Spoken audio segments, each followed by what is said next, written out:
A tough new law goes into effect this week in the nation's gang capital, Los Angeles. Identified members of the notorious 18th Street gang will not be allowed to appear together in public, even to stand together in their own front yards. The city is targeting the 18th Street gang because it is one of the nation's largest and fastest growing gangs. The federal government has also been cracking down, deporting gang members convicted of crimes.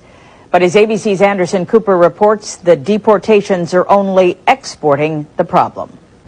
The deportees, most of whom grew up in Los Angeles, return to a country they barely know.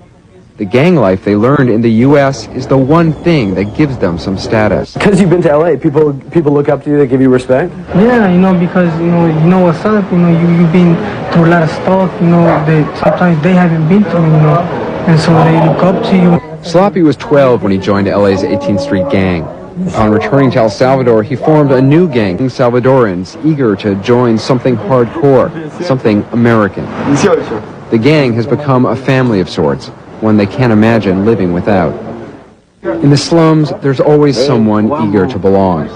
Carlos is only 14, but he's about to be initiated into Mara Salvatrucha, 18th Street's biggest rival gang.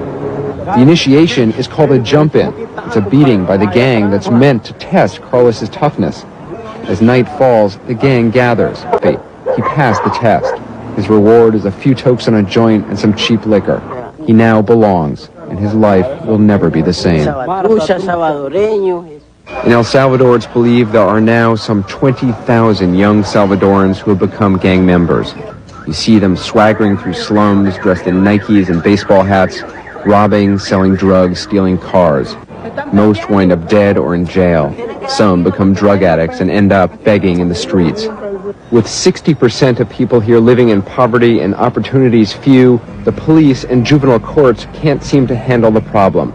The gangs just keep on growing. Some kids do get out. Rosa was shot and paralyzed by a rival gang member. Her gang then abandoned her. The deportees, she says, bring nothing but disgrace. They come here, she says, and recruit and tell us the rules from LA, but in the end, we're the ones who suffer. But for every one who leaves a gang, there are 2 or 3 to take their place. A whole generation in El Salvador has come of age enamored with those deported from the U.S., enamored with this violent side of American culture. Anderson Cooper, ABC News, San Salvador.